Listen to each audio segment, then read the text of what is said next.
sebetulnya kalau kita bicara seperti isu environment saat ini, kita itu di Nusantara itu sudah sangat peduli akan hal tersebut. Jadi respon dari tim Sandang, Pangan, Papan ini sebetulnya nanti akan menghasilkan sebuah formula. Kita itu sebenarnya kehilangan jati diri. Selama, saya nggak tahu, mungkin malah ratusan tahun ya, kita mulai kehilangan jati diri itu.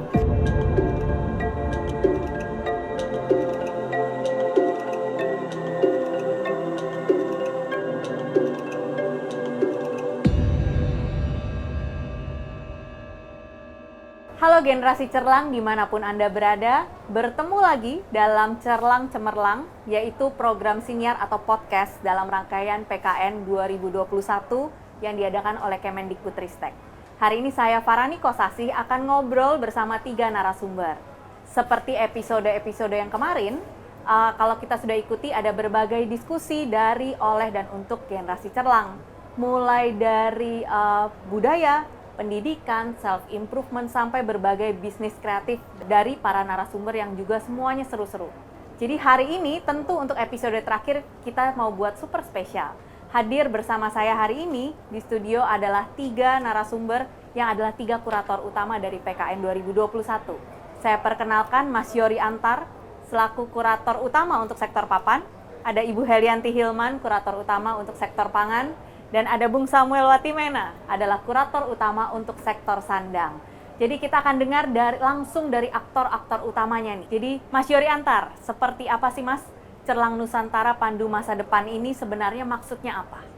Saya dari kurasi tim Papan, tentunya dalam hal ini kita untuk melihat ke depan, kita harus kembali melihat ke sejarah kita, melihat akar-akar kita, dan kita juga akan melihat tradisi dan budaya kita sendiri, di mana tradisi dan budaya bukan lagi selalu kita pandang sebagai sesudah lewat atau masa lalu, tapi justru tradisi dan budaya akan menjadi masa depan.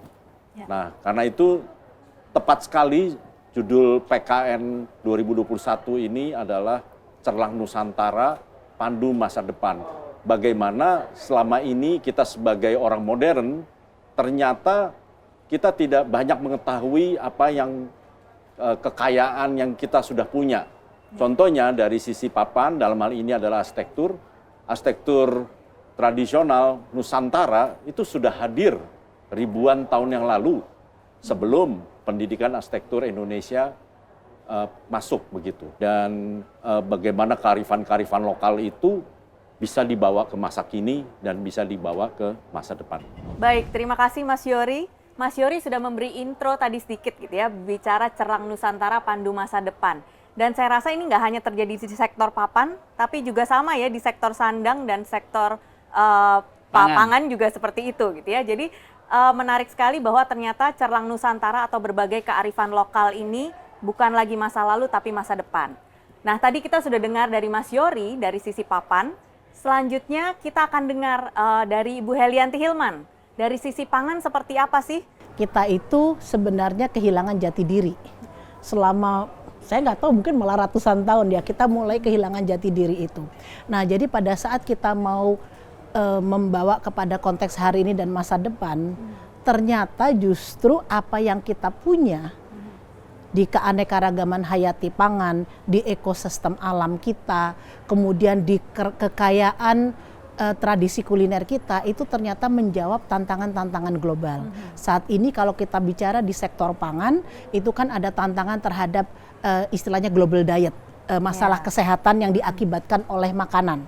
Dan jawaban dari semua global diet itu, ada pilihan-pilihan makanan sehatnya, itu adalah di bumi Indonesia yang kalau tidak dilupakan, kalau tidak dipinggirkan, seharusnya orang Indonesia tidak ada yang malnutrisi, tidak ada yang kelaparan, tidak ada yang stunting. Dan ini semua terjadi karena kita melupakan apa yang kita punya, Kita kehilangan identitas dan jati diri kita sebagai bangsa, kombinasi antara bangsa agraris dan maritim. Dan itulah yang akhirnya membawa kita dalam posisi saat ini. Nah, arus balik ini sebenarnya pas sekali untuk diangkat dengan pendekatan budaya gitu. Karena apa? Karena kita berharap ini menjadi lifestyle. Jadi arus baliknya itu bukan sekedar menjadi wacana, tetapi menjadi sesuatu yang melalui budaya menjadi sesuatu yang keseharian kita. Jadi ini menarik sebenarnya untuk generasi cerlang. Saya nggak tahu nih zaman kalian seperti apa, tapi ada saatnya kita kalau kita ingat budaya tuh kita ingatnya kayak upacara, ritual-ritual yang rasanya jauh dari keseharian kita gitu. Tapi yang menarik di PKN 2021 menurut kami adalah bagaimana budaya bisa dilihat dari keseharian kita gitu ya. Sandang pangan papan ini kan sehari-hari kita ada dalam kehidupan kita, dan hari ini semua budaya ini kita bawa menjadi sangat dekat dan relevan gitu ya. Jadi coba kita dengar sekarang kalau dari sektor sandang seperti apa Bung Sam? Sebetulnya kalau kita bicara seperti isu environment saat ini, kita itu di Nusantara itu sudah sangat peduli akan hal tersebut. Jadi dari zaman dulu wastra-wastra kita itu dibuat dari kapas yang berada di sekitar kita. Pewarnaan itu dari dedaunan, akar, kulit pohon yang ada di sekitar kita. Jadi itu sudah sangat environment friendly. Dan kemudian semua wastra yang dihasilkan itu adalah sebuah ungkapan syukur kepada penciptanya, sehingga ada kontemplasi pada saat proses pembuatan tersebut. Sehingga sama yang Heli sampaikan ya, apa yang dilakukan oleh masyarakat di Nusantara pada umumnya itu sangat peduli pada alam sekitar. Nah, dengan kecerlangan Nusantara saat ini, kita mencoba untuk merefleksikan kembali dan mengingatkan kembali. Sebetulnya sebelum kita saat ini terbawa arus dunia, kayak Yori bilang, kita kemudian menjadi followers, kita lupa akan konten-konten positif yang kita miliki, ya, termasuk pada motif-motif atau ragam hias di wastra. Itu semua menunjukkan filosofi dan kemudian ajaran-ajaran. Bagaimana masyarakat dari kecil melihat sebuah motif, bagaimana mereka untuk bersabar, bagaimana mereka untuk menghormati lingkungannya. Itu semua sudah tergambar di wastra-wastra kita. Ya, begitu juga harusnya kalau kita dengan wastra kembali ke alam kayak masa lalu, maka polusi yang dihasilkan saat ini itu mestinya tidak terjadi. Tapi sudah berlalu, it's okay. Dan menurut saya itu perlu terjadi, sehingga kita sekarang akhirnya mempunyai atau mendapatkan double impact dari situ, gitu loh. Jadi arus balik nih ya, benar-benar arus balik. Saatnya kita balik sama-sama. Oke, terima kasih Bung Sam. Kalau Bu Heli seperti apa dari tim pangan, Bu? Kalau kita bicara dari sisi pangan, kita memulainya adalah dari hulunya, dari asal usulnya dulu, gitu. Nah, jadi karena Indonesia ini adalah negara kepulauan satu-satunya di dunia yang posisinya di selatan dan utara Khatulistiwa. Sebagai konsekuensi dari itu artinya apa? Ekosistem alamnya pun itu sangat beragam. Jadi di Indonesia itu kan lengkap sekali, mulai dari ekosistem lahan basah, ekosistem lahan kering, ekosistem lahan mangrove, ekosistem lahan gambut, ekosistem hutan, itu semuanya ada. Nah, sayangnya kita ini banyak yang nggak tahu bahwa setiap ekosistem, bahkan yang kering kerontang, itu ternyata semua supermarket makanan, gitu. Nah, jadi kita mulainya dari dokumentasi dulu. Kita membuat kelas-kelas narasi digital untuk mengambil foto, mengambil video, kelas TikTok, tetapi difokuskan kepada mengcapture, mendokumentasikan apa yang kita punya, baik dari sisi ragam tanamannya, dari sisi ekosistem landscape-nya, dari sisi maestro-maestronya yang masih memelihara itu. Nah, itu paling tidak kita tercapture dari kelas maupun ada kompetisinya. Nah, kemudian yang berikutnya itu adalah kita bicara mengenai inovasi. Bahwa ternyata kombinasi dengan apa yang kita punya, ditambah dengan inovasi, ditambah dengan marketing dan branding, itu akan memberikan posisi branding as a nation sebagai suatu negara, di mana kita akan memiliki suatu peluang aset ekonomi yang bisa kompetitif dibandingkan dengan negara-negara lain, gitu. Nah, jadi artinya kita mencoba dari hulu sampai ke hilirnya, itu yang coba ingin kita potretkan. Dan jangan lupa bahwa platform-platform sinematografi, digital platform itu menjadi penting untuk menjadi avenue, menjadi jalur untuk bagaimana apa yang kita capture, apa yang kita kasih icip-icip tadi, itu bisa masuk ke pasar yang lebih mainstream. Ya, jadi ini menarik ya, generasi cerlang. Jadi ini kalau untuk yang melihat budaya masih jauh nih dari kita gitu ya, bukan ranahnya anak muda. Wah, udah salah besar nih. Kalau dari Mas Yory, sektor papan seperti apa? Memang betul, jadi apa dilakukan di dalam Pekan Kebudayaan Nasional ini kita sebetulnya adalah merubah mindset. Itu penting ya. Dan kita tahu masa depan dari budaya kita tuh ada di generasi masa depan begitu loh. Jadi kalau generasi muda sudah tidak memperdulikan lagi budayanya, itu adalah lonceng kematian budaya itu sendiri. Nah, jadi oleh karena itu dengan teknologi modern, dengan peralatan modern, tapi justru itulah tugas kita menggali tradisi dan budaya itu. Bawa itu ke masa kini dan bawa itu ke masa depan. Oleh karena itu dari tim Papan juga mendokumentasikan data-data penting sekali ya, dan kemudian membuat kompetisi-kompetisi ya. Dan ini sebetulnya Pekan Kebudayaan Nasional ini akan berlanjut juga di Pekan Kebudayaan Daerah tahun depan. Dan ini sebetulnya adalah penggalian harta karun besar-besaran yang akan justru membuka mata dunia gitu, bahwa Indonesia ini sangat menginspirasi dan sangat kaya. Dan oleh karena itu kita juga sudah melihat responnya dari berbagai kompetisi, dan itu mereka menguasai teknologi tapi juga menguasai narasi dan local wisdom. Betul.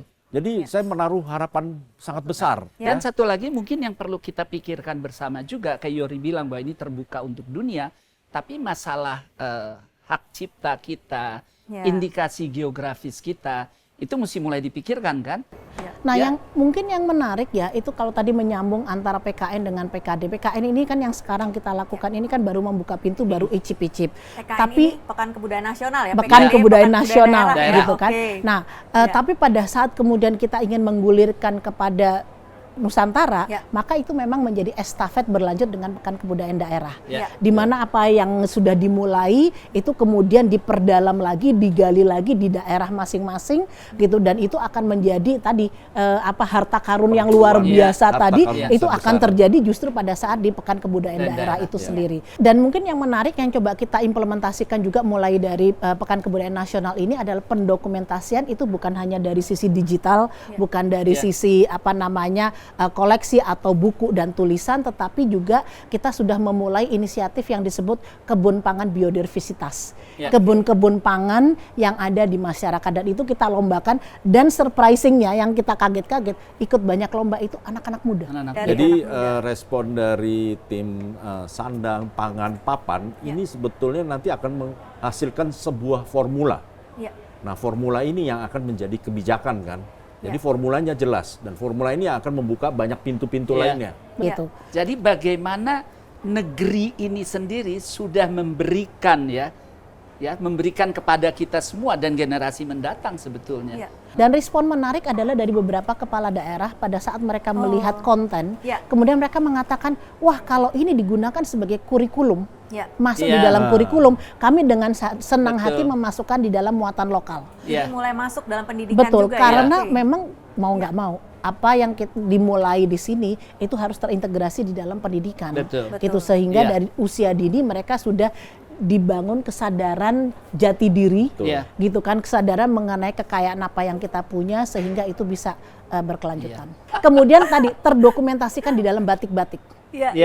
Kemudian terdokumentasikan di dalam tarian, di dalam folklore, di dalam cerita. Itu artinya ini sesuatu yang kita kan kalau bayangin kan terdokumentasikan buku, foto gitu kan. Tetapi ternyata ini contoh kemarin di Relief Borobudur itu ada 150 jenis tanaman pangan yang terdokumentasikan di situ.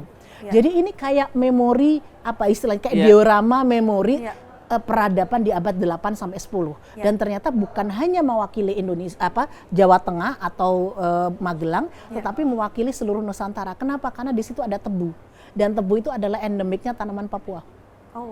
Artinya dari zaman itu sudah terjadi interaksi perdagangan antar pulau atau korelasi antar pulau itu sudah terjadi gitu. Jadi itu istilahnya Jangan sampai kita orang yang kaya tapi miskin. Iya. Atau Betul. kita mati di lumbung padi. Nah, itu dia. Itu dia. Iya. Tapi kita kaya tapi miskin itu kan karena lack of knowledge ya. Betul. Nah, Mindset. sekarang harus Tadi mindset. disampaikan Ya, mindset tadi. Harusnya dengan teknologi sekarang itu mudah-mudahan nggak Betul. terjadi ya. Iya, Ya. betul. Iya kan? Jadi rugi besar ya generasi cerlang kalau kita nggak tahu berbagai kekayaan ini sebenarnya, sandang, pangan, papan. gitu Atau ya. mengabaikan ya. Iya, jadi ini sama-sama kita lihat bersama sebenarnya dalam paling tidak 5 bulan ini buka pintu icip-icip sedikit. Iya. Oke, menarik sekali. Dan ini rasanya 3 kurator ini punya banyak sekali ide yang mungkin masih sebagian sudah diwujudkan, sebagian masih ada di kepala, rasanya masih banyak sekali gitu ya. Tapi mungkin harapan-harapan apa saja nih setelah 5 bulan berjalan dari Bung Sam, Bu Heli, Mas Yory, masih ada harapan-harapan apa aja sih mungkin untuk PKD tahun depan atau untuk generasi muda secara umum? Gimana Bung Sam? Kalau dari saya harapannya bahwa setelah kita melihat acara PKN nanti, Ya. kita masing-masing tergerak. Karena pada saat kita bergerak, pertanyaan aja, what is it for me? Ya. Dan itu mereka masing-masing akan mendapatkan jawabannya. Ya. Karena dengan hal tersebut, kalau mereka bisa melihat dari sisi tersebut, Ya. menurut saya ke depannya akan lancar. Gitu. Dan semoga dalam ranah Kemendikbudristek ini semua bisa terintegrasi. Oh nih iya, ya. iya, Jadi, itu yang harapan Iya. besarnya, Iya. bahwa ini jangan menjadi event saat ini aja, Iya. tapi seperti tadi bukan hanya icip-icip, tapi Iya. ini event membuka pintu Betul. untuk kita explore lebih jauh lagi ke depan, Iya. gitu kan ya? Ya, jadi mungkin kita lihatnya adalah revolusi budaya. Ya. Sebenarnya bagaimana kita merevolusi budaya dengan mengarusbalikan lagi Ya. apa yang kita punya. Dan saya setuju sekali bahwa sebenarnya dengan begitu banyak lingkup activity, kemudian showcase-showcase yang ada, saya rasa semua orang akan menemukan apa yang cocok untuk menjadi panggilan mereka Iya, dari betul. contoh-contoh Iya. yang ada. Karena What is it for me-nya itu ya? buat kami sebenarnya Pekan Kebudayaan Nasional ini seolah-olah adalah budaya Indonesia sedang memanggil, Ya. gitu. Jadi sedang mengundang partisipasi dari semua masyarakat untuk mengambil porsi dan perannya masing-masing sehingga arus balik sebagai suatu bangsa itu bisa Ya. terjadi. Gitu. Ya, dan ini kita mulai di pusat tahun ini, semoga tahun depan lebih besar lagi gaungnya di setiap daerah Betul. ya Bu Ya. Heli ya. Betul. Oke, Ya, gimana betul. kalau Mas Yory? Kalau saya berharap kegiatan PKN yang nanti berlanjut dengan PKD ini bukan masalah 1-2 tahun, tapi Ya. ini kegiatan harus terus-menerus dan berkelanjutan. Ya. Karena ini untuk menghasilkan sebuah formula bagaimana kita kembali kepada jati diri kita. Betul, Dan kita betul. percaya diri ya, dan kita bangga bahwa kita memiliki kekayaan ini semua. Ya. Ya. Tapi kalau kita memperkuat akar kita, biarlah orang lain yang datang belajar dan Ya. menari atau menyanyi berdasarkan tarian dan Ritme nyanyian kita. kita sendiri. Iya. Betul. Betul. Kita tidak menari atas gendang orang Orang lain, lain. tapi Betul. kita menari atas gendang kita sendiri. Ya. Gitu. Ya. Wah, ini luar Menari biasa kita menari. sekali ya. Iya. Luar biasa sekali. Jadi menarik sekali, perjalanannya panjang sebenarnya, dan kita semua tahu ini kerja keras semua di baliknya ya gitu ya. Jadi mungkin terakhir Kerja nih, keras yang menyenangkan. kerja keras Iya. yang menyenangkan, iya. Dan ini luar biasa karena apa yang dilakukan Bung Sam, Ibu Heli dan Mas Yory ini membuka pintu, dan terutama untuk para generasi cerlang nih, para kaum muda sebenarnya gitu ya. Mungkin terakhir sebelum kita closing, saya pengen tahu ini perjalanannya panjang, kalau nggak salah dari awal tahun ini kah Iya. prosesnya dimulai ya. Mungkin pengalaman paling berkesan deh. Pengalaman paling berkesan, paling spesial atau unik mungkin selama mungkin ada berkunjung ke daerah atau merencanakan PKN atau sepanjang program seperti apa nih? Eli Kalau kali. Wah, Dia yang jalan-jalan soalnya Bu Heli di paling rumah banyak terus. jalan-jalan ya. Enggak juga sih. Sebenarnya begini, bahkan yang dalam posisi di sini. Jadi pada waktu yang kita sempat kaget-kaget adalah Ya. begini, kan kita ada rangkaian kegiatan dalam bentuk lokakarya ya. Ya. Gitu. Lokakarya itu kan udah kita set waktunya 3 jam. Ya. Ada yang molor sampai 4,5 jam. Waduh. Karena antusiasme dan respon dari peserta, kita nggak tega juga gitu kan. Karena kita mikir kalau kita hentikan langsung hentikan, mereka mungkin mencari momentum seperti itu agak sedikit susah Iya, gitu. susah. Nah, jadi dari situ kita tahu bahwa sebenarnya ada kerinduan. Bahwa harapan-harapan itu ada, cuman nggak ada yang mempersatukan dan mempertemukan mungkin di masing-masing hati masing-masing ada gitu kerinduan-kerinduan itu gitu. Nah, ini kita sebenarnya adalah platform untuk mempertemukan orang-orang yang memang memiliki hal yang sama, keinginan yang sama, tetapi pada akhirnya arus balik hanya bisa terjadi kalau semua orang bergandengan tangan. Ya, ya. Gitu. Dan Ya. ini menarik karena sebenarnya ini didukung oleh pandemi kutip yang jadinya acaranya online ya Bu. Tapi Jadi bisa justru diikuti. itu bless in disguise ya, Ya. karena otomatis kita memiliki dokumentasi yang begitu banyak, begitu Ya. kaya, Ya. karena dipaksa oleh keadaan gitu Ya. kan Ya. istilahnya. Betul. Dan ini sebenarnya membuka membuka opportunity yang mungkin malah lebih besar dibanding kalau Ya. hanya sekedar offline. It's amazing. Oke, oke. Ya. Gimana? Kalau Mas Yori paling seru, paling menarik atau paling berkesan apa nih Mas? Ya, kalau Selain ketemu saya. yang paling berkesan itu jelas ya, saya melihat juga teman-teman di daerah begitu ini diangkat, mereka langsung paham, langsung mengerti dan sangat antusias. Sepertinya semua harta karun mau dikeluarkan. Iya, betul. ya. Mereka langsung pengen Nah, ini. jadi dengan demikian kita juga semakin memahami begitu kita memakai narasi Nusantara, Ya. itu adalah narasi yang paling mudah dipahami, Ya. yang akan mudah menjembatani antara masyarakat yang sangat tradisional dan juga pembuat keputusan, dalam hal ini pemerintah. Tapi kalau kita bawa narasi-narasi luar, tentunya mereka tidak paham. Dan Ya, ya. jangan lupa salah satu kekuatan dari manusia Indonesia adalah gotong royongnya. Ya. Dengan adanya gotong royong, apapun bisa Ya. dibuat dengan cepat. Ya, Ya. ya, Ya. ya. Ya, itu yang paling berkesan buat saya, gotong royong tersebut. Ya. Ya, karena begitu kita membuka ke para artisan wastra Ya. mengenai apa ini PKN, Ya. itu dia. Mereka dengan bergotong royong, dengan ketulusan, Ya. menceritakan segala sesuatunya, Ya, ya, ya. tanpa ditutup-tutupi, ya, mereka lancar menceritakan. Nah, itu yang menurut saya membuat saya terkesan dan terharu Ya, terus ya. terang. Dan Ya. mungkin satu Iya. lagi ya, yang artinya gini kan Bung Sam dengan sektor Wastranya, ya. wastra, sandangnya, kemudian Bung Yori dengan papannya, saya dengan makanan. Ini kan sebenarnya sektor yang berbeda-beda. Tetapi ada satu benang merah. Pada saat kita bicara mengenai budaya Nusantara, maka kita dipersatukan semua dengan itu. Ya. Ya. Ya. Dan ini Ya. menarik ya, sungguh-sungguh arus balik nih, sungguh-sungguh Ya. arus balik semuanya. Kalau banyak yang bilang, oh ini zamannya individualisme gitu ya, Ya. ini zamannya modern serba cepat. Ya. Tapi sekarang ternyata di PKN 2021 perjalanan panjang ini membuktikan bahwa oh ternyata banyak gotong royong ini masih banyak nih, gotong royong ini Betul. masih banyak orang yang memiliki kerinduan. Jadi Ya. wah ini luar biasa sekali ya sebenarnya. Jadi terima kasih sekali. Terima kasih sekali Mas Yori, Ibu Heli, Bung Sam. Terima kasih untuk kerja kerasnya. Terima kasih untuk segala pemikirannya. Semoga apa yang dimulai gitu ya, dibuka pintunya di tahun ini, kita berharap akan terus bergulir di tahun-tahun ke depan. Dan ya. mencapai Indonesia Raya. Amin. Indonesia Raya, Indonesia kita semua. Oke. Dan kami pun juga berterima kasih ya gitu, karena ini adalah Ya. kerinduan yang terjawab, Ya. yang Betul. kemudian dipersatukan Betul. melalui narasi budaya. Ya. Jadi gotong royong Ya. memang Ya. gotong royong kita Ya. bersama ya. Ya. Baik. Terima kasih sekali lagi, dan terima kasih untuk generasi Cerlang yang sudah mengikuti acara ini dari rangkaian, mungkin bukan hanya Cerlang Cemerlang ini ya, tapi justru rangkaian PKN dari awal sekali. Kalau saya tidak salah akhir bulan Juli kita sudah mulai sama-sama. Jadi terima kasih sekali lagi. Kalau saya boleh simpulkan, ini bukan akhir, ini bukan acara sesaat, ini adalah bola yang baru kita gulirkan bersama-sama. Gitu ya. Jadi untuk generasi Cerlang jangan berhenti sampai di sini.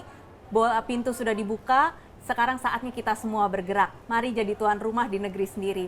Terima kasih sekali lagi, salam budaya, sampai ketemu lagi.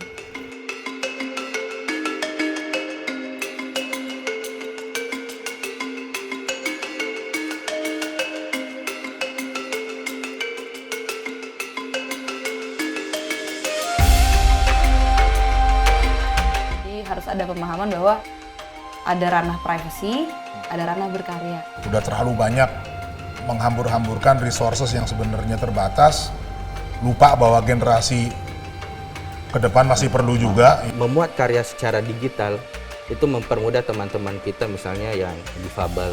COVID itu mendekonstruksi semua tatanan itu tanpa teriakan revolusi. Kita punya banyak ketakutan sebagai orang kota terhadap tumbuhan, ekosistem dan sebagainya karena kita tidak biasa mengenali mereka. Di dalam kutipan referensi itu masalahnya ada di governance, tata kelola. Jadi kita itu masih detik ini masih salah tata kelolanya.